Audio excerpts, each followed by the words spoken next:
Dios para el hogar y la familia.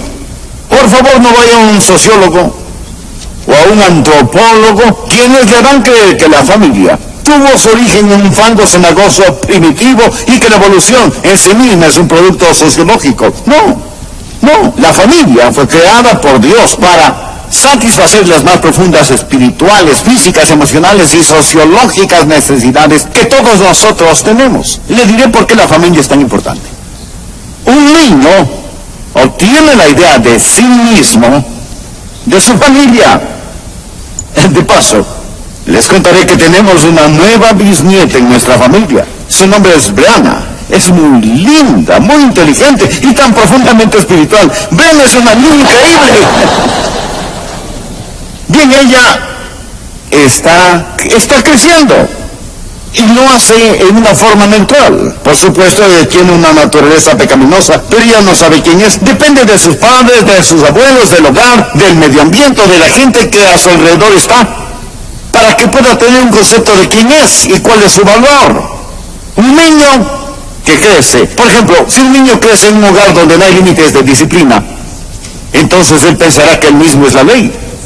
Un niño que no aprende a respetar la autoridad en el hogar no va a respetar la autoridad en la escuela, ni la autoridad en la iglesia, ni la autoridad en la sociedad. No respetará la autoridad de Dios y lamentablemente está preacondicionado para irse al infierno. Un niño o niña obtiene una idea de Dios, de su familia. Si ésta no provee un medio ambiente de amor, perdón, misericordia y gracia, es mucho más difícil que comprenda esos conceptos en Dios. Es por ello que desde los abismos del infierno se ha declarado una guerra total contra la familia, no solo contra otras familias, sino su familia. Hay tanta gente viviendo en unión libre, sin el beneficio de un matrimonio. El cohabitar fue ilegal en los Estados Unidos hasta 1970. Sin embargo, escúcheme, el cohabitar se ha aumentado, está listo, 600% desde 1970. 600%, básicamente desde que he sido pastor en esta congregación, pero yo no causé eso, 600%. Esto es agravado hoy por un creciente desprecio por la vida. Pequeños bebés son tratados como fetos, no como personas. Uno de los días más negros en la historia humana, ciertamente en la historia norteamericana, fue el 23 de enero de 1973, en la decisión jurídica de Roe contra Wade. 9 jueces de la Corte Suprema, autonombrados como sumos sacerdotes del humanismo secular, declararon que los bebés listos a nacer, pero aún en el vientre de sus madres, no eran personas. Y lo trágico es que muchos de estos asesinatos se hacen con nuestros impuestos. Sin la menor sombra de duda, poseo más y más la convicción que dejo un legado a mis hijos. Estoy pasando la batuta a otra generación. ¿Qué es lo que la Biblia dice al respecto? La Biblia dice: el bueno dejará herederos a los hijos de sus hijos. Eso es lo que la Biblia dice en Proverbios 13, versículo 22. Proverbios 19, versículo 14. La casa y la riqueza son herencia de los padres, mas de Jehová la mujer prudente. Pero no solo habla de dinero y de casas. En Proverbios 27 leemos: camina en su integridad el justo. Sus hijos son dichosos después de él. Amigo, ¿qué dirá de usted su esposa? ¿Qué es lo que sus hijos van a recordar acerca de usted? Por ello, debe existir el primer principio, que es el principio de la prioridad. Principio de la prioridad. ¿Cuáles son sus prioridades cuando deje su legado? ¿Cuáles irán a ser sus prioridades? ¿Qué es lo más significativo, lo más importante para usted? ¿Me permite hacer un par de preguntas? ¿Cuáles son sus valores esenciales? ¿Por qué estaría usted dispuesto a morir? ¿Conocen sus hijos sus valores? ¿Creen sus hijos o nietos que hay ciertas cosas por las cuales está dispuesto a morir? por favor, escuche lo siguiente. El mayor testimonio que usted puede poseer es que aquellos que le conocen mejor sean los que más le respetan. ¿Es esta declaración verdad en su vida? El mayor testimonio que puede poseer es que los que le conocen mejor sean los que más le respeten. Por lo tanto, debe haber un principio de prioridad. La gente debe saber cuáles son sus valores esenciales. En una ocasión nuestro nieto Andrew vino a visitarnos. Es siempre un gozo cuando él viene. Él es como todos nuestros nietos, excepcionalmente maravilloso. Andrew en ese entonces tenía 4 años. Yo estaba en mi estudio realmente ocupado y medio. Y él entró a mi estudio, me miró de frente y me dijo: ¿sabes, abuelito? Voy a tener que irme a casa después de un rato. Él no tendría que irse sino en 5 horas. Pero según él tendría que irse después de un rato. Y luego añadió: abuelo, si es que vamos a jugar juntos, no tenemos mucho tiempo.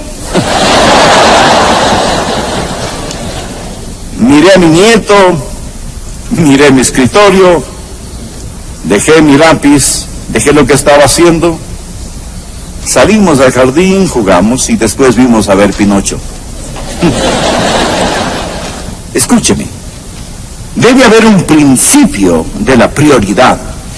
¿Cuáles son sus valores esenciales? ¿Por qué estaría usted dispuesto a morir?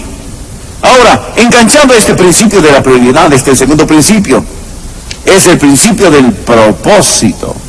Del propósito. Verá, si usted tiene una prioridad y no la acopla a su vida con un propósito, su prioridad verdaderamente no contará para nada. Deuteronomio capítulo 6, versículo 1 dice: estos pues son los mandamientos, estatutos y decretos que Jehová, vuestro Dios, mandó que os enseñase, para que los pongáis por obra en la tierra a la cual pasáis vosotros para tomarla. En este tiempo particular en las Escrituras, el pueblo de Israel se dirigía hacia la tierra de Canaán, y esta es la palabra de Dios para ellos. Leamos el versículo 2: para que temas a Jehová tu Dios, guardando todos sus estatutos y sus mandamientos que yo te mando, tú, tu hijo y el hijo de tu hijo, todos los días de tu vida, para que tus días sean prolongados. Pregunta: hablemos acerca de su propósito. ¿Tiene alguna meta en la vida para usted mismo? ¿Tiene algunos deseos para sus hijos?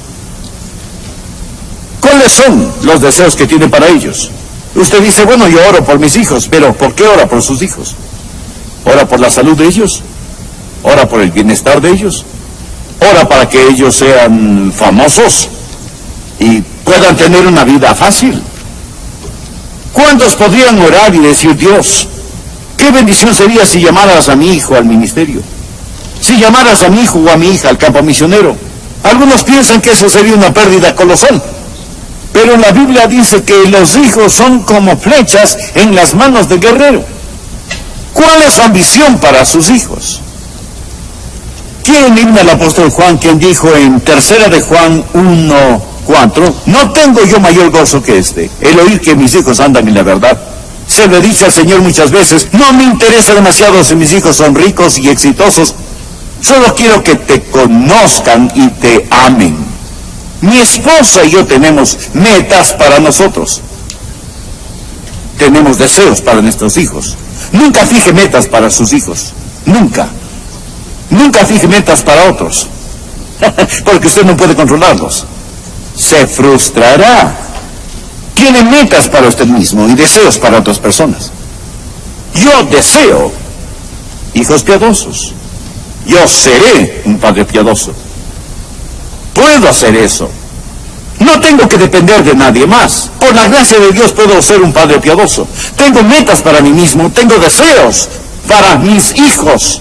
Hay un principio de propósito. Oh Dios, que mis hijos puedan conocerte y amarte. Esta es mi meta, mi deseo. Si llegan a tener riquezas y buena salud, bien. Si pueden ser felices, bien. Si son famosos, bien. Pero, oh Señor, Oh Señor, yo deseo que ellos te conozcan y te amen. Lo deseo con todo mi corazón. Veamos el tercer principio. Hablamos de cómo dejar un legado. Y el siguiente es el principio de persuasión. Principio de persuasión porque debe persuadir a sus hijos si es que va a dejar un legado. Deuteronomio 6:6 dice, y estas palabras que yo te mando hoy estarán sobre tu corazón y las repetirás a tus hijos y hablarás de ellas estando en tu casa y andando por el camino y al acostarte y cuando te levantes, y las atarás como una señal en tu mano y estarán como frontales entre tus ojos y las escribirás en los postes de tu casa y en tus puertas. Verá, usted comienza enseñando a sus hijos, aún antes de que nazcan. Usted los entrega al Señor y le dice, oh Dios, quiero que uses a mis hijos. Eso es persuasión. Usted tiene que hacer esto dependiendo del Espíritu Santo. Déjeme leer algo que un padre escribió. Lo he copiado textualmente porque no quiero que pierdan ninguna palabra. Hablamos de persuasión. ¿Y por qué usted necesita orar? ¿Y por qué usted necesita del Espíritu Santo? Un padre escribió, te di la vida, pero no puedo vivirla por ti. Te puedo enseñar cosas, pero no puedo hacer que las aprendas. Puedo darte direcciones, pero no puedo estar ahí para guiarte. Puedo compartir metas sublimes, pero no alcanzarlas por ti. Puedo enseñarte de la bondad, pero no puedo forzarte a ser amable. Puedo advertirte del pecado, pero no puedo hacerte un ente moral. Puedo amarte como hijo, pero no te puedo poner en la familia de Dios. Puedo orar por ti, pero no puedo hacer que camines con Dios y enseñarte acerca de Jesús, pero no puedo hacer que Él sea tu Señor. Puedo decirte cómo vivir, pero no puedo darte la vida eterna. Todo esto son tus opciones. Por eso dije que debe tener deseos para sus hijos y tener metas para usted mismo. Sus metas son todas las cosas que ese padre dijo que quería hacer. Pero hay un principio de persuasión. Es lo mismo que predicar. Antes de venir a predicar, me recuerdo a mí mismo y se lo digo al Señor, oh Dios, dependo de ti para que lo que yo diga sea verdad. Pero tú, Señor, tendrás que enseñar a las personas. Tú tendrás que abrir sus corazones. Y eso es verdad con cualquier mensaje que escuche. Si el mensaje es de Dios, usted no está tratando conmigo, está tratando con Dios. Si el mensaje no es de Dios, ¿qué es lo que estoy haciendo aquí predicando? Bien, continuamos con el siguiente punto. Existe el principio de persistencia. Leamos Deuteronomio 6, el versículo 7. Y las repetirás a tus hijos. Y hablarás de ellas estando en tu casa, y andando por el camino, y al acostarte, y cuando te levantes. Día tras día, al empezar el día y al terminar el día. De semana en semana, año tras año. En todo tiempo, línea sobre línea. Un poquito aquí, otro poquito allá. Algunas veces pensará que ha fracasado. Algunas veces dirá, querido Dios, ¿en qué me equivoqué? Le diré algo. ¿Por qué habrá puesto Dios a los adolescentes y a los de edad media juntos? A veces digo que la razón por la que los nietos aman a los abuelos es porque ambos tienen el mismo enemigo.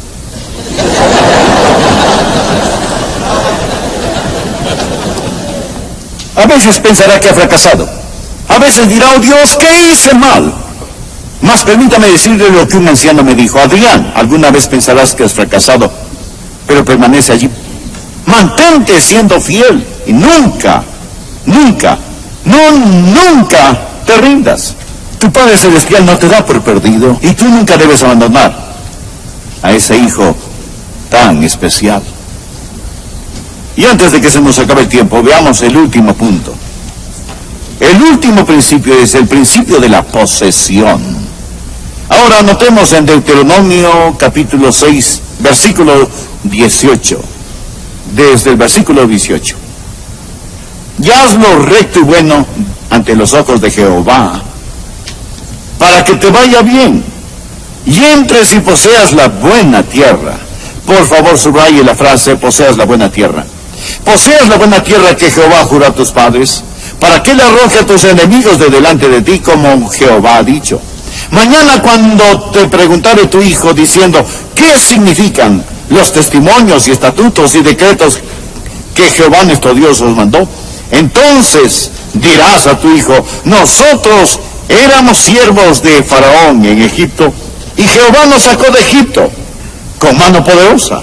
Jehová hizo señales y milagros grandes y terribles en Egipto, sobre Faraón y sobre toda su casa, delante de nuestros ojos, y nos sacó de allá para traernos. Por favor, subraye también la frase, y nos sacó de allá, para traernos y darnos la tierra que juró a nuestros padres. En este punto vamos a detenernos por un momento, porque esto tal vez es la parte más importante de este mensaje. Hablamos de cómo dejar un legado y del principio de posesión. Dios dice, te voy a dar una tierra, y cuando vayas a ella, tus hijos preguntarán, Padre, ¿por qué mantenemos estas leyes? ¿Por qué mantenemos estas ordenanzas? De lo que está hablando aquí primordialmente es acerca de la Pascua. Usted puede leer esta historia en Éxodo capítulos 12 y 13. Dios sacó al pueblo de Israel fuera de la tierra de Egipto, la cual representa el mundo, la carne y el demonio. Él guió por el desierto a la tierra de Canaán. La Biblia dice que todo esto les sucedió a ellos para que sean ejemplo para nosotros. Esto es una historia. Es historia verídica, pero es algo más que historia. Es una de las más profundas lecciones espirituales que debemos aprender. Por ejemplo, el Cordero Pascual, ¿qué representa? Representa a Jesucristo, nuestra Pascua, sacrificado por nosotros. Así que cuando ellos pusieron la sangre del Cordero en los postes de las puertas de las casas, cuando comieron el Cordero asado, cuando salieron de fuera de Egipto, los esclavos fueron liberados. Este fue un cuadro de la redención por medio de la sangre, pero tuvieron que cruzar el desierto. Permítame preguntarle, usted verá que esto sucede muchas veces, como pastor lo he visto que sucede muy a menudo. ¿Cómo es que el diablo atrapa a los hijos de nuestras mejores familias? Y no diga que esto no sucede, porque sí sucede en nuestras mejores familias. Hablo de personas verdaderamente salvas, que cantan en el coro, que sirven en el diaconado.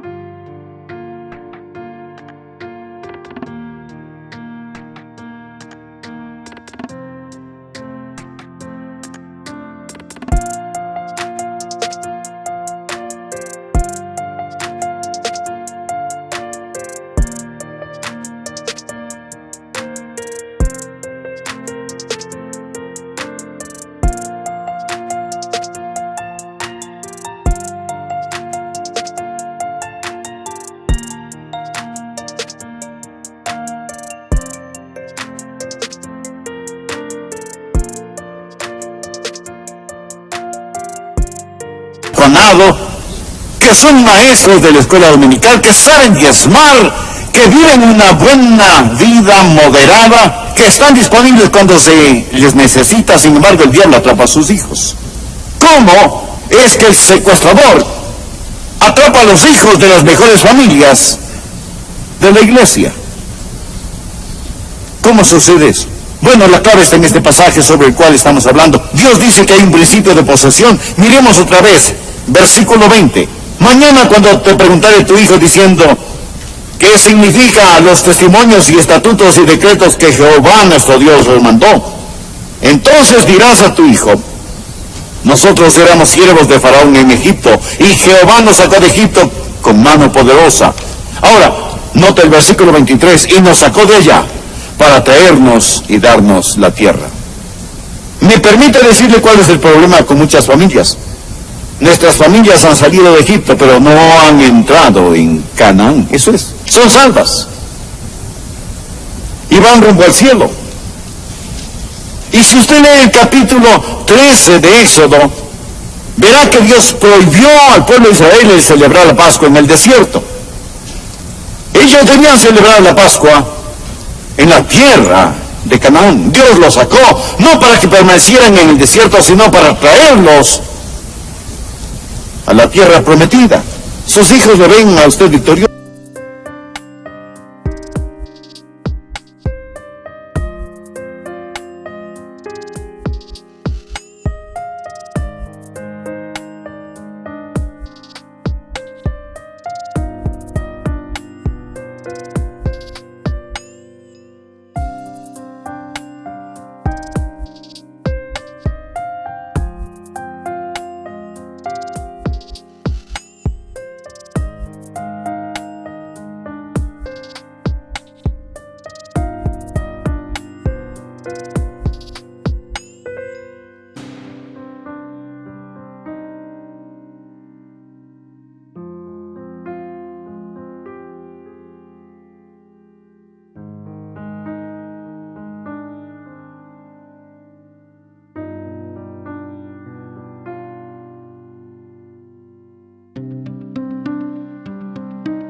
Ven la realidad. Hay el principio de posesión. Han visto sus hijos, el maíz, el aceite, las uvas, el vino, los higos y las granadas y los ríos que Canaán significa y que representan la llenura del Señor Jesucristo. ¿O solo escuchan sermones sobre eso los domingos? Creo que un joven, cuando escucha a su papá tratando de celebrar en el desierto, le dirá: bueno, papá, si esto es todo lo que tenemos para celebrar, ¿no crees que sería mucho mejor regresar a Egipto? Ellos habrían salido, pero él quería regresar. Usted va a dejar un legado, usted va a dejar una herencia, y es mejor que haya una prioridad. Es mejor que usted vea las cosas más importantes, aparte de su relación con Dios. Es su familia. Es mejor que haya un propósito y que haya una persuasión. Y es mejor que haya una persistencia. Escúcheme, apreciado amigo, es mejor que haya posesión. Dios nos sacó de su esclavitud, de su pena y oscuridad, a la gloriosa tierra de abundancia y de la luz. Lo mejor que podemos hacer como padres de familia que somos salvos es orar, decir: oh Dios, enséñame cómo caminar en victoria, sácame de este desierto, quiero tener la llenura de tu espíritu, viviendo victoriosamente.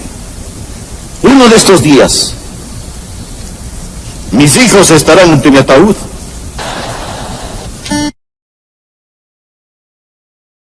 pero sí deseo que ellos puedan decir: